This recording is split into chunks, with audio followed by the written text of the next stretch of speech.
Bismillahirrahmanirrahim. Assalamu alaikum dear students. Welcome to Note Sport.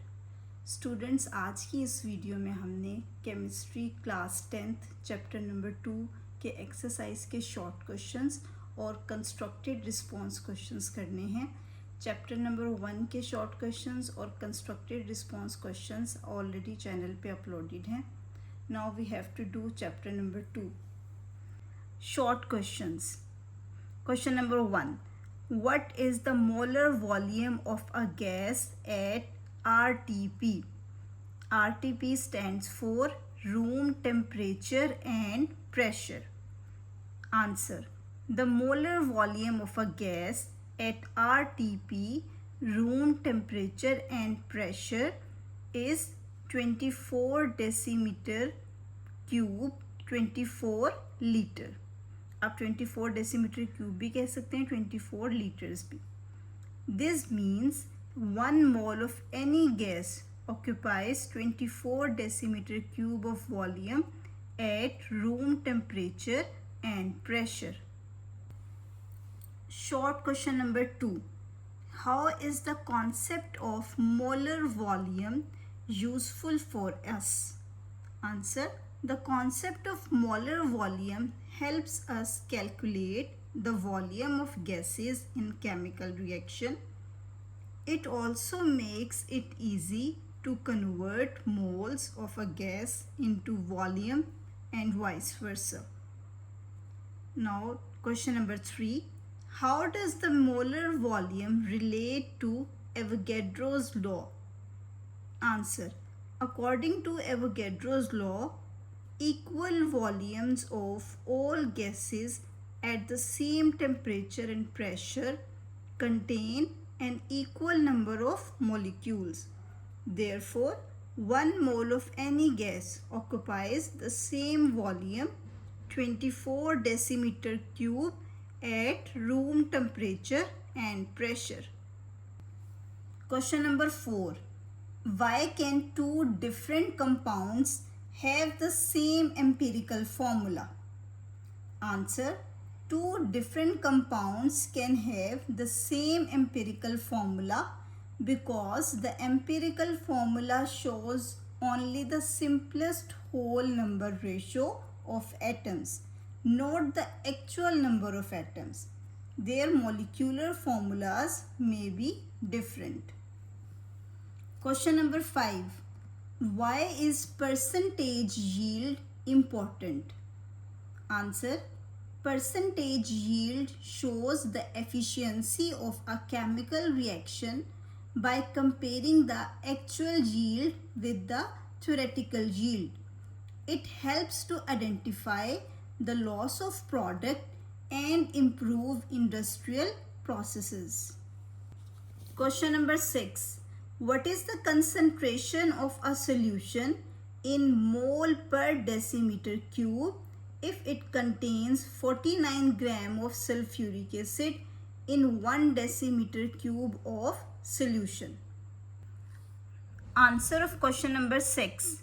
The given data is mass of H2SO4 sulfuric acid is 49 grams.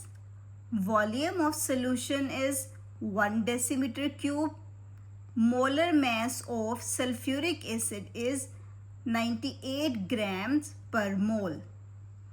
Now we have to do this in 2 steps. Step number 1 is the calculation of number of moles. The formula for the calculation of moles is moles is equals to mass divided by molar mass. The mass is 49 and the molar mass is 98. After dividing these two, we have 0.5 moles. Now the step number 2 is calculation of concentration. Concentration formula is moles by volume. Moles are 0.5, volume is 1. After dividing, we have 0.5 mole per decimeter cube. This is the actual concentration. Okay students, we have done with our short questions. Now we have to do constructed response questions of chapter number 2. Question number 1 is, how would you identify the limiting reactant in a chemical reaction? Answer: the limiting reactant is identified by calculating the number of moles of each reactant and comparing them with the balanced chemical equation. The reactant that is used up first is the limiting reactant, and it determines the amount of product formed. Question number 2. Why is it important to find the purity of a compound which is used as a medicine? Answer: it is important to determine the purity of a medicine to ensure that it is safe and effective. Impurities may reduce its effectiveness or cause harmful side effects to patients. Question number 3. Will there be a limiting reactant in a reversible reaction? Answer: no. In a reversible reaction, the reactants and products continuously change into each other until equilibrium is reached. Therefore, there is no permanent limiting reactant. Question number 4. How do you know if a formula is empirical or not?